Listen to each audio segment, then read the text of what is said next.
Ito po ang inyong lingkod na ngayon ay aakyat po sa kabundukan, which is doon po ako mag-training for a stunt for my future. Wow. So okay now, tunghayan niyo ako sa aking tatahakin kung saan lagi ako natitik 1, tik 2, tik 3, tik 4, ewan ko bakit.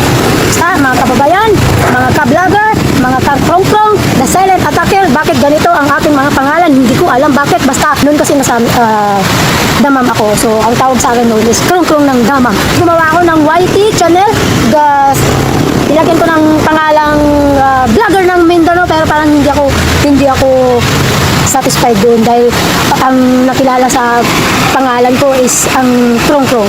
Kaya ngayon binali ko ang krong ng Mindanao. So, heto, pati ako nalilito.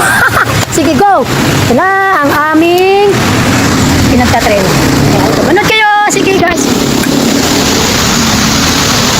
Yan, dyan, bababa kami. Tapos ngayon,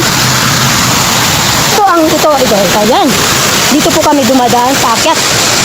Diyan sa Barangay Rosales. Tama ba? Dito kami nagtatraining.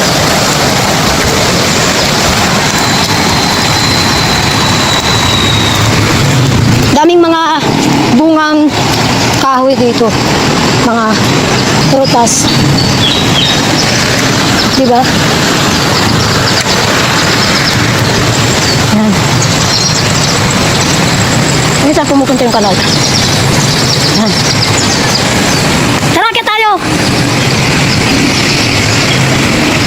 Tingnan nyo ang dinadaraanan ko. Dinadaraanan namin. Paakyat. Ang pula.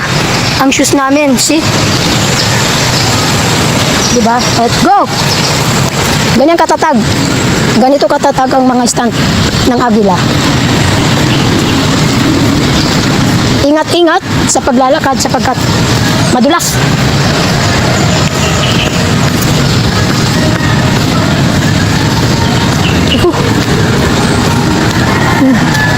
Medyo may mga bahay doon. Kunti lang mga bahay doon actually.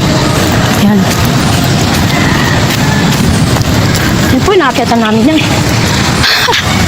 Tingnan natin itong meron. Anong meron dito?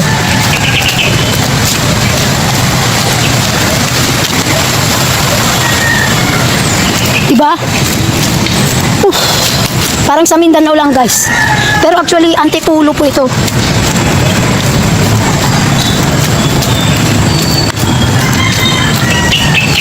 Medyo nasisilip ko na ang aming mga master, ang aming mga trainer.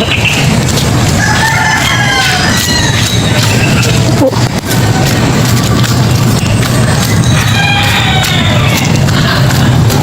Maingay sila. Yan. Medyo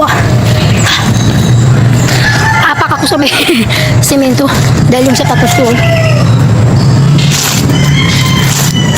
Madulas. Tara.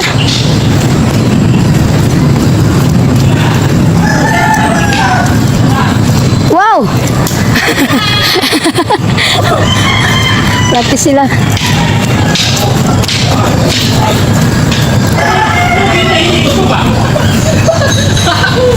Anong kaguluhan yan? Wala nga, nasi-video pa yan na.